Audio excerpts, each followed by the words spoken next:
안녕하세요. 마인드 가이더입니다. 자, 이번 시간에는 받고 싶은 마음, 사랑받고 싶고 이해받고 싶은 그 집착을 내리는 아주 정말 중요한 비법. 제가 정화해보니까 이 방법이 정말 좋다. 여러분들에게 도움이 될 거라는 그 방법을 공유를 해 드릴까 합니다. 제가 어느 정도 이제 정화 작업을 쭉 하면서 생기는 원리 같은 것들이 있더라고요. 그게 뭐냐면 내 결핍감을 이해받고 싶고 사랑받고 싶어 하는 그 마음, 욕구를 줄여가는 게 무의식 정화의 핵심인데요. 무의식 정화라는 것은 이 받고 싶은 마음을 모든 면에서 허용해서 이렇게 채워지는 것이 아니라 내가 받고 싶은 욕심을 줄이고 상대에게 주는 마음을 쓰면서 욕구가 줄어들어요. 그리고 또 제일 중요한 거, 내가 예를 들어 받고 싶은 마음이 있었어. 그런데 저 상대가 이 받고 싶은 마음을 충족을 시켜주지 못할 때, 저 사람은 왜 나의 이 받고 싶은 마음을 이해해주지 못했을까? 왜 충족시켜주지 못했을까? 그 사람이 나에게 왜 내 마음을 이해해주지 못했을까? 주지 못했던 이유를 제가 찾아봤어요. 그전에는 이런 거 있잖아요. 분별심으로 왜 당신은 그렇게 해? 마음을 그렇게 써? 행동을 그렇게 해? 나라면 절대 그렇게 하지 않을 것을 왜 그렇게 하지? 라고 분별심으로 그냥 시시비비하고 판단만 했어요. 당신이 아빠라면 그렇게 말하고 행동하면 안 되잖아. 당신이 엄마라면 그렇게 하면 안 되잖아. 당신은 그런 사회적인 위치에서 그런 식으로 행동하면 안 되잖아. 그건 바람직하지 않잖아. 옳지 않잖아. 틀렸잖아. 요런 식으로 생각하고 판단했는데 이제 마음을 정화하고 이해하다 보면 저 사람의 무의식이 어떻게 해서 내 마음을 이해해주지 못했겠구나. 내 받고 싶은 욕구를 충족해주지 않은 상대의 무의식을 보기 시작하는 거죠. 우리가 보통 어릴 때 이제 부모님에게 상처를 받을 경우에 보면 예를 들어서 뭐 부모님이 뭐 배우자가 있는데 바람을 폈다. 그럼 어떻게 그럴 수가 있지? 하잖아요. 자식인 내가 있는데 나를 두고 어떻게 다른 사람이 좋다고 하고 자식보다 딴 사람 이성이 좋아서 가정을 버리고 나갈 수가 있지? 이렇게 이제 분별하는 경우도 많잖아요. 또 다른 예를 들어보면 아빠가 엄마를 때렸어. 그러면 어떻게 저 남자가 연약한 여자를 때릴 수가 있지? 뭐 이렇게 할 수 있고 친척들 있는 곳에서는 뭐 돈 없다고 무시하거나 돈을 가져갔는데 사기를 치고 갚지 않았어. 그런 경우 또는 여러분들이 뭐 성추행을 당하고 왔는데 부모님한테 얘기했는데 엄마가 그걸 이해해주지 못한다는 경우, 나를 뱃속에 임신했는데 내가 원하는 성별이 아니라고 뭐 지우라고 했다는 경우, 엄마가 임신해 있는데 뭐 아빠가 부부싸움을 하다가 엄마를 때리고 뭐 배를 발로 찼다는 경우, 그런 경우뿐만 아니라 여러분들이 알고 있는 말도 안 되는 정말 나라면 하지 않을 법한 것들, 충분히 분별심으로 시시비비 할 수 있는 그 모든 행동에는 다 이유가 있어요. 그 사람의 무의식이 원인인 거예요. 자식에게 뭐 쉽게 폭언을 하고 물건을 던지고 때리고 아니면 자식에게 생계를 맡기거나, 본인들은 술 마시고 알코올 중독이 되어 있지만 자식에게 다른 데 가서 조금 구걸이나 해서 밥이라도 얻어오게 한다든가, 우리가 상상할 수 없는 일을 시키는 부모들이 있잖아요.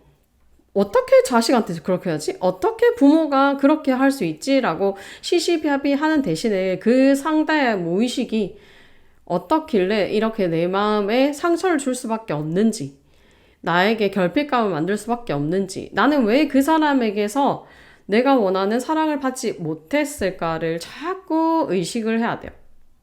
그러다 보면 결론이 나는 거야. 두 가지야, 두 가지. 하나는 내가 인지하지 못했던 내 모습을 그 사람이 똑같이 가지고 있을 경우에 우리가 또 분별심으로 시시비비를 합니다. 그러니까 내가 내 모습을 못 본 거야. 상대가 내 모습이라는 것을 전혀 이해를 못 하는 거죠. 이럴 때 굉장히 미워 보이죠? 그러면서 내가 내 모습인 걸 자각하게 될 때, 상대도 이래서 본인의 모습을 못 찾았구나. 나도 그런 마음이 있다는 걸 내가 이렇게 찾기 어려웠는데 저 사람 역시 찾기 어려웠겠다 하면서 우리가 이해하는 마음을 낼 수 있죠. 그러면서 그 사람에 내게 분별하는 대신에 주는 마음을 쓰는 거예요. 이해가 되죠? 나랑 똑같은 사람이니까 어쩔 수 없었겠다. 이렇게 되는 거예요. 그 다음에 나는 이게 아픈 경험이고 마음이 아픔이 올라오는 사람이지만 상대는 같은 반응에도 마음이 아프지 않은 경우가 있어요. 그러니까 그런 경험이 없는 거야. 그런 트라우마도 없어. 그러면 나는 이 상대로부터 이해를 못 받을 수 있어요. 예를 들어 나는 굉장히 돈에 대해서 아픈 마음이 많은 사람이에요. 그런데 상대는 그런 경험이 없는 사람이야. 그러면 내가 그 아픔을 가지고 있다는 것을 상대가 이해하지 못하는 경우 있겠죠. 그래서 나는 욕구가 이만큼 있지만 상대가 그걸 이해 못 해줄 수도 있어요. 그 사람의 무의식에서는 그게 아픔도 없고 결핍감도 없고 어떠한 감정적 반응이 없기 때문에 나에게 충분히 공감을 해주지 못하는 거예요. 그 면에서 세심하게 배려할 수 없다는 거죠. 그 사람은 내 마음을 이렇게 완전히 이해해 줄 수 없는 거야. 어찌 보면 다행인 거죠. 나는 아픔이지만 상대는 아픔이 아닌 경우. 그럴 때도 내가 이해 못 받을 수 있다는 거. 그리고 성적인 수치심 같은 거. 이제 여자분들이 성에 대한 수치심 이런 게 많잖아요. 나는 성이 아픈 마음인데 성적으로 뭐 추행당하거나 이렇게 하는 게 되게 기분 나쁜 아픔인데 엄마는 그런 경험이 없을 수도 있어요. 엄마는 그 성이라는 것에 대해 남자에게 기분 나쁜 경험을 가져본 적이 없는 경우에는 내 아픔을 이해 못할 수도 있어요. 그래서 그 사람의 경험이 없을 때는 나를 이해하지 못할 수도 있겠다라는 것도 알 수 있어야 돼요. 그래서 내가 상대로부터 이해받지 못할 때 이것은 내 지나친 아픔일 수도 있고 그리고 상대와 똑같은 아픔일 수도 있는 거예요. 무조건 상대는 채워줘야 된다라고 생각하면 상대에게 분별심으로 비난하고 이렇게 되지만 혹시 내 문제일 수 있는지를 봐야 돼요. 그 사람과 내가 똑같은 문제를 가지고 있거나 나만의 아픔일 수 있고 그 사람은 아픔이 없을 수도 있고 그래서 내가 왜 못 받았을까? 저 사람은 나의 마음을 왜 이해 못 해줄까? 나랑 똑같은 사람이라서 이해 못 하는 걸까? 아니면 그 사람은 나와 전혀 같은 아픔을 가지지 않은 사람일 걸까? 나랑 전혀 다른 사람이라서 그런 걸까? 이런 것도 한번 깊이 고민해 보시면 좋아요. 그리고 이렇게 점점 시야가 확장되다 보면 상대의 무의식과 내 무의식을 보는 눈이 확장되다 보면 내가 못 받을 수도 있겠네. 못 받았다고 해서 그 사람이 믿지 않아. 나는 이 아픔을 뭐 다 이해받고 싶잖아. 내가 싹 다 이해받고 싶고 사랑받고 싶지만 그 대상이 이렇게 내가 원하는 만큼 다 주지 못할 수 있겠네. 그렇게 집착이 내려가는 거야. 내 받고 싶은 마음을 내가 컨트롤할 수 있는 거죠. 그리고 조금 덜 받았다고 해도 내가 원하는 만큼 주지 않았다고 해도 상대가 그렇게 밉지 않게 되는 겁니다. 무의식 저하라는 것이 여러분 상대가 내 마음을 왜 이해해 줄 수 없었을까? 상대는 어떤 무의식이 있어서 나를 이해해 주지 않았을까?